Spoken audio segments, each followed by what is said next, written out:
what I noticed is like people who come and have asked me for equity to be a mentor, to be a part of it, were probably the least helpful people. And the most helpful people are those who'd never ask me anything apart from like, I'm just going to help you. That's it.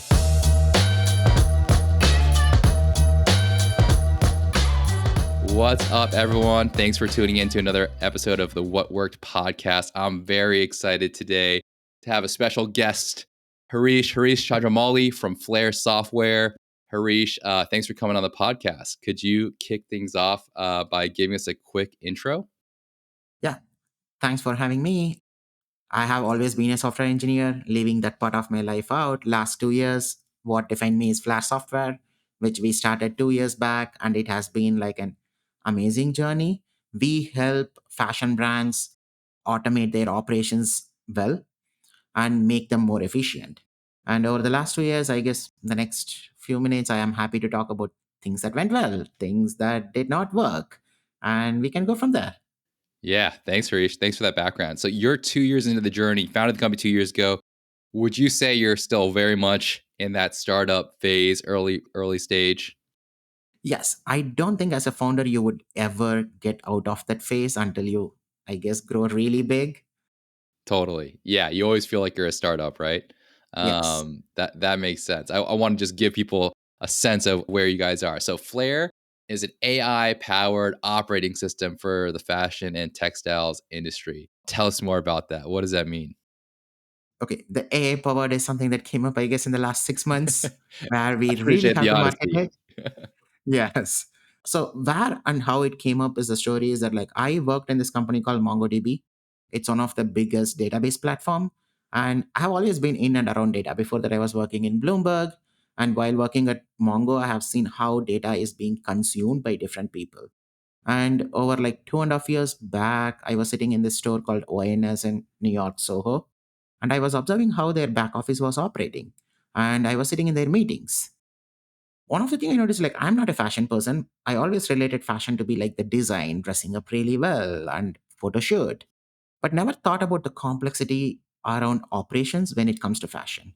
So when I was sitting there looking at observing how they operate, the first thing that stood out is that like back office operation has nothing to do with this creativity, but more of a data and a workflow problem. And coming from MongoDB, that made me a bit curious. Next, when I started researching into it, Oracle NetSuite is the biggest ERP player out there in the market. Why a database company is being a biggest player also like kind of strive the curiosity.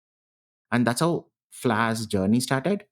And why I chose this. One, I'm not going to pick up something which other companies are doing really well because Oracle has money. If you are a bigger brand, if you want everything to be customized, I am not going to compete against NetSuite.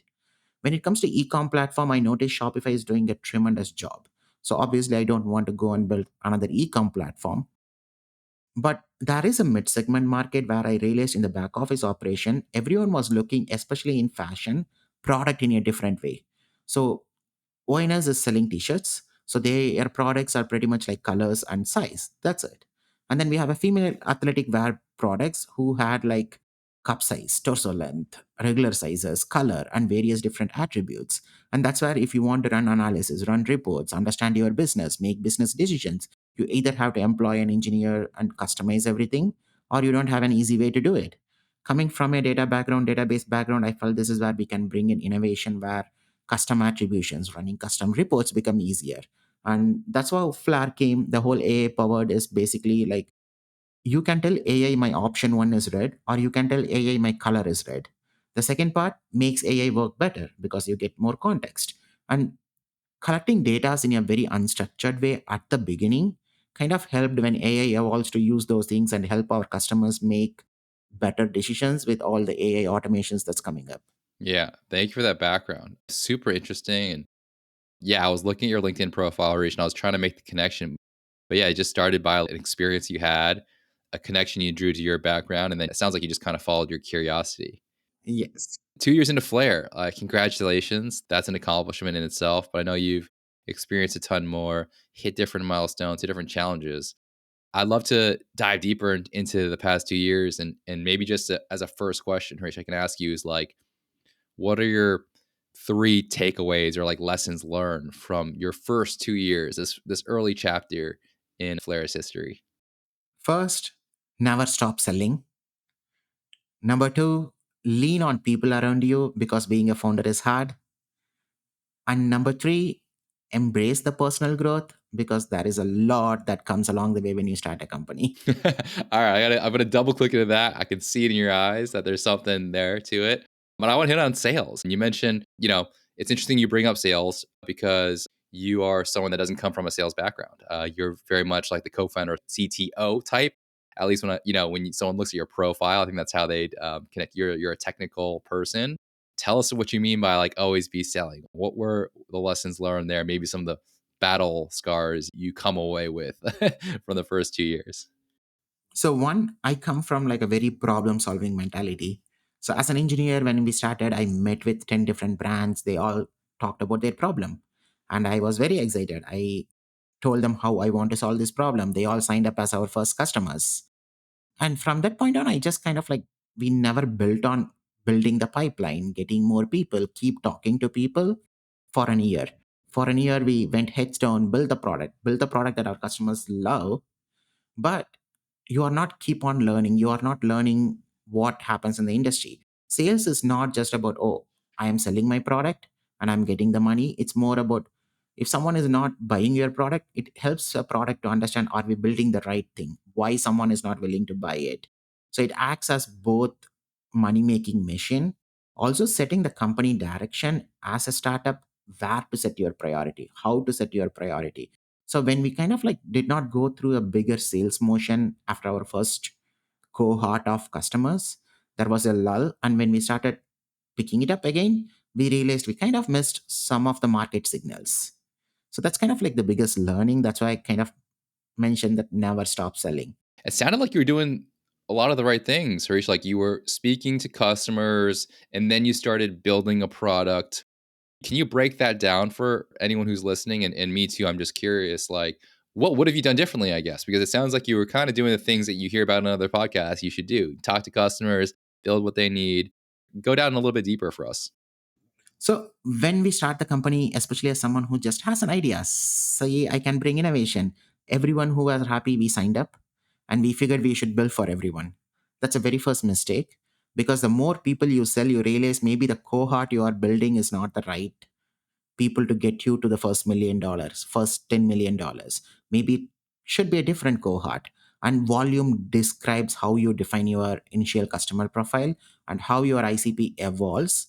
And when you stop selling, you kind of lose that volume numbers game on, am I building for the right audience? Am I building for the right audience who would take me to that $1 million, who would take me to the $10 million?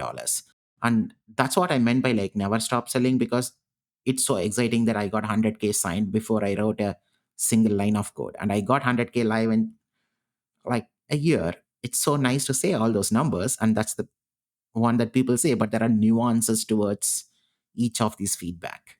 And one of the nuances is cutting out your customers' profiles who might not get you to your million for your next rise. Got it. Got it. Okay. So you got some early positive signals in terms of revenue. You got a check, big check. And that made you feel like that was the right type of customer for Flair. But I guess in retrospect, it might not have been. There was some additional work. You mentioned the start stop nature of sales, which I think is anyone who started a company can relate to that because there's so much on your plate. Sales is something you have to be consistent with, but it's very hard to be consistent. For anyone who hasn't experienced that, could you and if that is what you felt, in fact, could you describe that feeling and what, like, how that happened? How that start stopped happened. So, first, sales is a lot of efforts. I don't think people coming outside of sale appreciate how much effort goes into getting a customer. And it's time commitment, right? You need to reach out to 1,000 cold emails, thousands of people, and then keep up with the calls, do the follow up. Doing the research once everyone is sold on it is the easiest part. It's getting people on the call, getting them excited to go to the phase where, hey, I want to talk about my problem, is the hardest one and time consuming. So initially, that's the only thing you do as a founder because you want to find the product market fit. And I did that very well. Me and my co-founder were reaching out to so many people. We got amazing people. But once you start building the product, it ended up being a question on, should I keep doing that work and just hire engineers? Or I am one of the best engineers I could hire at this money with what our funding we had. So let me stop the sales and concentrate my effort on building the product. So I didn't hire engineers, I built the product. But looking back, it's like either I should have hired engineer or I should have hired another salesperson to keep that motion going. I didn't do either of them and tried to do everything by ourselves, which was not the right thing to do. Sometimes spending money is good. Sometimes you need to assess where you want to spend your resources. And it's not even expensive to a certain extent, right? When I restarted, when I really needed to do on call, keep building the product, and also do the sales, we engaged with Hireframe for that reason, right? And it's such a small thing, right? Someone else just helps you scrape the data rather than you putting in the effort to scrape the data. It's not too expensive. And I just needed that help, which I didn't engage at the early stage.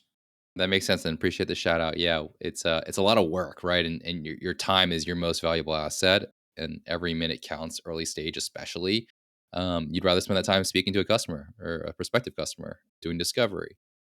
On this topic of like speaking to customers in discovery, you mentioned like doing sales, and it sounds like you sold before you wrote a line of code. That's a big accomplishment. Tell us more about that. When do you start selling from your experience? When should you start selling? Like, let's say you're talking to someone who's saying, I have an idea for a new software product, different vertical. I'm gonna go build this thing right now. What would you advise them to do? One, first, one or two people you try to sell the vision, which is just hand wavy thing of this is what I want to do. And then do Figmas, do mocks, especially AI is help you create a mock product just by vibe coding, right? And then you can click through the product, show them like, hey, this is how the product would work. And it makes easier for people to understand it.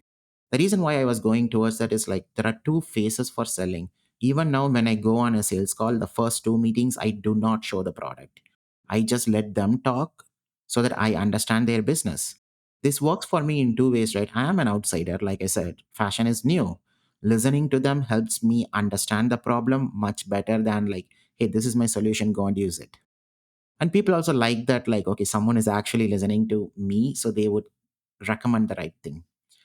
And some of the sales process actually, if you are coming from an engineering background, want to do the sales, you can take advantage of your technical expertise, I guess. One of the exercise I do is like when people tell me their story of pain points, their workflows, how many people employed in the company, what each one does. I just feed it through AI and AI comes up with a very beautiful flow chart. Then the next meeting, I go to them and be like, this is what you explained. So let me show you a visual and let me walk through that process to make sure I understand your business well. But it helps both ways because sometimes people themselves haven't thought through it that way in the visual representation and builds the trust and make them point out to places where it's really painful versus where it's not painful. Then you can go back in your third call and be like, see, from what we discussed, this is your biggest pain point and I can solve it and save money or save time or save hours, and then go to the next stage. And other example things I learned during the sales these times are like, one, I am very technical. Like if you see my background, it's like worked at MongoDB as security engineer. My customers have always been dev. And I'm talking to people who are totally non-technical, solving a very different challenge. And I also to a certain extent don't know their terminologies when I started. When people use landed cost or PLM, I have no idea what it is on the first day I started this job. Yes, now I can talk the lingo. I understand all the lingos. And ChatGPT helps a lot. So I usually feed ChatGPT and be like, I'm going for a sales call and I'm talking to non-technical people, but this is my answer. I know this solves their problem, but how can I explain to them in a very non-technical way? So yeah, I don't know whether I kind of answered what you asked, No, but it's like totally. a bunch of things. No, and it's creating a lot of like more questions in my head of what this experience is like, because you kind of broke it down. Like you're doing a lot of discovery, asking a lot of questions, you're following up in the second meeting, bringing back like, hey, this is what you told me, and you like to show them a visual because I think it makes them really reflect on that conversation. I think a lot it just helps to bring the visual component to the conversation too, because then you can get their reactions to it. Oh no, it's actually like this. Oh yeah, that's actually a huge pain point. I imagine you're shaking your head, you're nodding your head. So That's what it's like. Yes. That's a good, I think, approach to sales, a good tactic.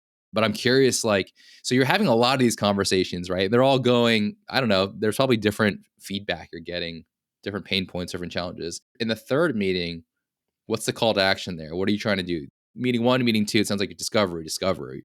Meeting three, are you trying to get someone to sign a contract? So I don't try to sign them a contract. I usually sign an NDA based on people's wish, because at that point you want to access their system, look at what they are using. And it acts in the two-way, right? One, that's where I guess your question of how do you sell before coding, right? The very first time you still just talk about ideas on how you solve the problem, and then you show figmas on this is how I would solve the problem.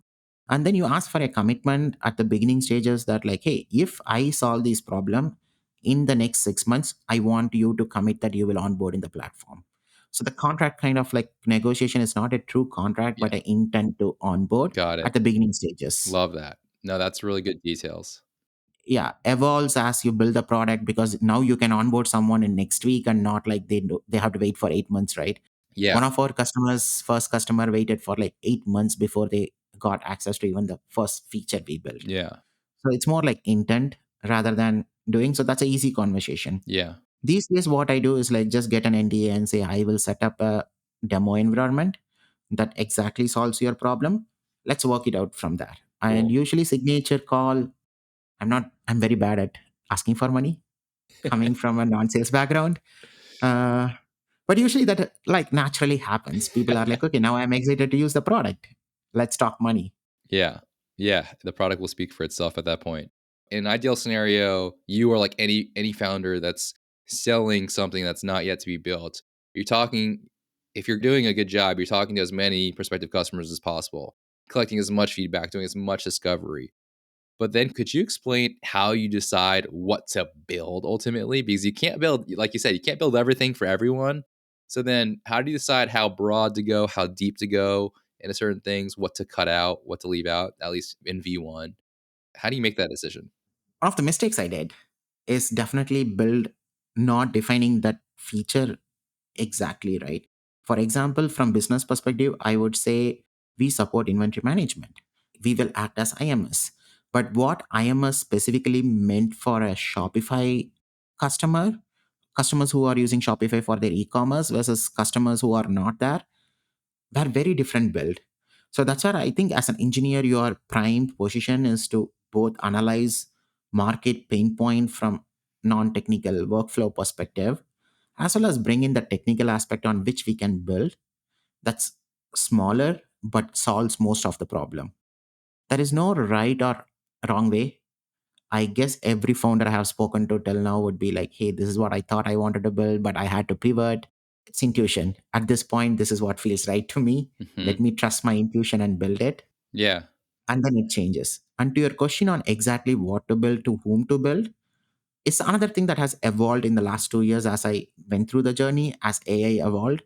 Because previously, if I would say that I will build for anyone who is in Shopify, is big. It's not a very targeted market segment. Within Shopify, pick whether it's a fashion, whether it's an apparel, whether it's some CPG brand. But with AI, I can say that like, hey, I want to build for everyone using Shopify, because for AI, it doesn't differentiate. It just differentiates the AI documentation that I can build workflow automations for everyone in Shopify. Hmm. So what a targeted audience, what your ICP is, definition is, how narrow it needs to be, the narrowest pain point you are going to solve. I think the benchmark is changing in the last 6 months to a year. Interesting. Yeah, even during the time, yeah, a lot changes. I actually think that's a general statement about sales. Like it evolves, like how you do sales. Everything from like the strategic and the tactical side and execution, but also from like the tools and technology, just like you're describing you're building. I wanted to talk about one of your challenges. I think you alluded to earlier. You signed a big check early on for a customer and you built for them. Um, So it's not one customer. There are like 4 to 5 cohort of got customers, it. but everyone had some little different needs. Yeah. And you ultimately learned that maybe that wasn't the right cohort to be building for. Could you kind of walk us through that process of like uncovering if you're correct about your first take on an ICP or if that's not your true ICP? I think like There's an initial ICP, and then like how do you improve and refine that over time? Like what did you guys do? When we started, our ICP was like, hey, if you are like anywhere less than like a $60 million fashion brand, we will be your modern ERP or automation tool, whatever you want to name it. And then we signed like 4 to 5 customers at the beginning, out of which 3 were in Shopify and 2 were not in Shopify. And then we went and started heads down building. We onboarded the 3 people who were in Shopify, because the build that I had to do with integrations and everything for people who use Shopify for e-commerce was much simpler. And then their ACVs are definitely between 30 to 50K, even for the very initial set of customers. And then we were trying to onboard a customer who is not using Shopify. They have a very different workflows, and we will act as their inventory and all the core day-to-day operation module for them.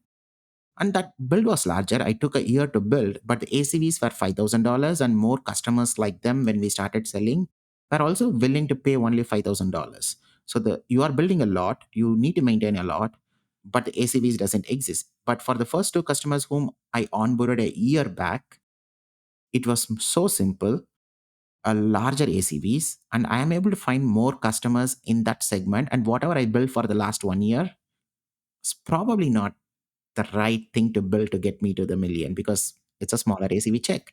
I should have used that 1 year to sell more and make sure that can I find more of customers who are using Shopify as their e-commerce platform. That would have changed the narrative. Time is again money spent, and startup burn through cash quickly. Yeah, can I ask you a dumb question, Harish? Like, why didn't you? You know, when why didn't you do that at that point? At that point, I feel like I was just running towards solving problems than thinking purely in terms of sales, business. It's a first time startup. So I feel Yeah, like solving problem was more exciting to me than thinking through the exact business aspect of it. Looking back, yes, if I do moving forward, I would make sure I don't make the mistake again. I appreciate that, man. That's so honest, and I can totally relate to it. You're just like in problem solving mode. You want to solve as many problems as you can, and I guess looking back, it's maybe the takeaway is like when there is an ember, you have to really explore if you can turn that into a wildfire, and leave no stone unturned to use a bunch of trite sayings. But that's a good lesson. Sometimes these things are just they're obvious in retrospect, but when you're in it, not so obvious. It's also emotional, right? You are starting, someone is trusting you when you haven't made a name for yourself. So some of them are purely emotional decisions. Yeah, yeah, totally. That's fair. I mean, you're a person, so. Harish, anything else about sales before we move on to your second insight around asking for help and how to use your network when you're starting a company? The only other thing I would have done is like have a CRM from day one and Oh, not wait for your product to sell, and have numbers. When I say numbers, it's like how many people you are reaching out per month, yeah, so that you can keep yourself accountable from day one. Do not wait for the product to be built. yeah, love that. Yeah, day one. That's very direct advice. Just do it, set it up, start tracking things, start keeping your data somewhere.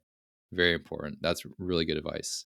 Okay, so you mentioned your second kind of takeaway from the first 2 years of Flair is how valuable your network is, or like kind of reaching out and asking for help. Could you tell us more about that one? First, I am not someone who typically reaches out to people and say I need help or I need mentorship. But in startup, you will be facing so many different challenges which you have never faced before. Especially as founder, sales was one thing we discussed. Managing money, talking to investors, building those relationships, building an advisory board. Everything is a different skill set. And I don't think anyone comes prepared with every possible skill set needed to be a founder. But that's where mentors help. If you have a mentor who is really good at sales, you can go there, brainstorm with them, and be like, this is what I'm thinking about sales. Can you give me feedback? Can you give me review? Coming from tech was the easiest thing. I know so many people in tech, people I work with can review. Or to be honest, for startups, when you're building something small, after building like something huge scale at MongoDB, it's something natural and it's easy to do. And even the product sense kind of gets you, but there are areas which I don't know. And every other people has different strengths, right? For someone who is coming from a different background, probably technology is a challenge. So reaching out to people and having mentors is a huge thing. The second thing is even people whom you connect, the successful people I have spoken to, like I spoken to executives from some of the very successful startups the last 10 years who are mentoring me right now. They really don't have any expectations. They are like, hey, we did this. We just want to help others like you who want to go through the journey, which the concept in itself is very, like, I appreciate that really well, because their expectation is not money, not equity, nothing, literally. Just like I went through the journey and I want to help you. And there are a lot of people out there that you can lean on it. That is an asterisk, right? What I notice is like people who come and have asked me for equity to be a mentor, to be a part of it, were probably the least helpful people. And the most helpful people are those who'd never ask me anything apart from like, I'm just going to help you. That's it. Yeah. No, I love that. It sounds like you have like a great support system or you've built it. Like let's be honest, you have to build these things. They don't just happen. You don't just wake up one day with people that want to help you. It's part of who you are too and how much you've, you know, enriched their lives, I think, as you've known them. But could you share with us maybe like one memorable piece of advice or feedback that you've got from someone and maybe like who that came from? Even last week, I was talking to my CISO at MongoDB. Who's She that? was like executive. It's Lena. I don't know whether I can tell her name. I think she would be fine, but it's out there. It's fine. Uh, I never like reach out to people to ask for help. Her first advice is that like you are underestimating what you have done at Mongo. Like all our executives know you, and you need to reach out to people and say, "Hey, I'm doing this, and I need help, or I need check, or even money." Right? That was her first advice, and it's more about my personality. And she's like, that's true. People who know you, especially those executives, gives you advice that's very much constructive, because your personality is never ask for anything, never reach out to people. And this is what you should do, because you need to recognize the name you have built within the company when you were there. And that's a good advice. And like I think I can remember a lot of advices like this. But even bigger thing for me is like when I first started the journey, someone asked me like, "Hey, with your accent, can you be a founder? Can you be a lead?" It's like a lot of questions came up, and I definitely doubted myself. I had a lot of questions around like, I'm in a very comfortable position while I was at Mongo or Bloomberg. Did I'm doing something dumb or anything? And Martin from Fractal, like I don't know whether you know him. He was the first one to say like, no, those were like racist comments. We all believe in you. That's why we have you in our VC portfolio. So stop thinking about it. That was also one of the biggest advice, because at the time when you are starting, when so many things are going wrong, I was questioning myself. These mentors support system is how I was able to navigate these things. Yeah, no, thank you for sharing that. I'm glad Martin and Lena were there for you in those moments. It sounds like good experience they've shared with you, but also sometimes it's just words of encouragement and just giving you another perspective. I agree with Martin. I think you're doing just fine. I think Right. I think, like I said, 2 years I have grown personally. Right now, I'm more confident. It's just that when you yeah, started, everything seems to be like a lot. totally. And I think That's too that's many your things. that was your third takeaway. But it was around personal growth, right? Harish? That's a Yes. nice segue into third takeaway from your first 2 years at Flair. Yes, I mean, that accent thing was an example. Now I am more confident when someone asks me those questions. I ignore that. I think 2 weeks back, someone was like, "Hey, you are selling a software. You are from India. Can I trust you?" And I'm like, "Yes." I was more confident in my replies after that. Other things are pretty much like being in podcasts like these, talking to people. It's not my jam. Like I would sit in a room, code 20 hours a day, and not talk to any people and be in my happy place. Things have changed, and I'm doing this now. I would never ever think I wanted to be a CEO or anything, because I feel like, oh, it's a lot of pitching, a lot of charisma that you need to bring. And when I went for pitching for our seed round, it's like I was forced to do it. But look, that made me more confident on all these kind of like functionalities. Overall, I also personally started appreciating my friends even more than what I used to do, because you are so busy, your life is on hold, and everyone around you helps you so much without any expectation. I think it's a classic saying, right? Being a founder is hard on your family and friends. That's so true. and everyone still stands by you. Appreciate that. Yeah. A lot of gratitude in there. And for what it's worth, I think you're doing a great job, Harish. I think you're killing it, man. Yeah, keep it up. Keep it up. Good things are happening. Here, I think we got to wrap up. I know we're here coming up on time. We touched on a lot. We touched on sales. We touched on you just first 2 years of a startup, what that's like. Um, Talked about finding the right customers, mistakes you made. I have someone in mind that might be listening to this podcast. There's someone with an idea. They're gonna be a first time founder. They've made that decision internally. Maybe they haven't told everyone yet, but they're about to do it. I want to get all the advice as possible from you in this podcast. So, what would you tell that person? They've listened to this podcast, but it's like, hey, make sure you listen to the end. Here's one more nugget. It can be small, it can be tactical, it can be strategic. What else could you share with that person? I personally feel you can listen to hundreds of advice, you can get hundreds of points, and then you start your startup, go with your idea, and you realize nothing matters. You are facing something new, your challenge is something new. So the easiest way to learn is by doing it. So just start as soon as possible and don't delay it. That's all. Speaking the truth. Speaking the truth. Thanks, Harish. Wrapping up here, where can people find you? How can they learn more about Flair? What are some of the things you might want people to reach out to you about? Follow me on LinkedIn. It's SC Harish.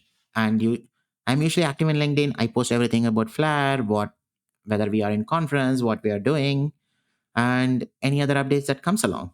Awesome. And the website's flairesoftware.com, I believe. So check Yes. them out. Check out the website. Harish, thank you so much for your time and all the wisdom that you've shared with us. It's been awesome chatting. Thank you.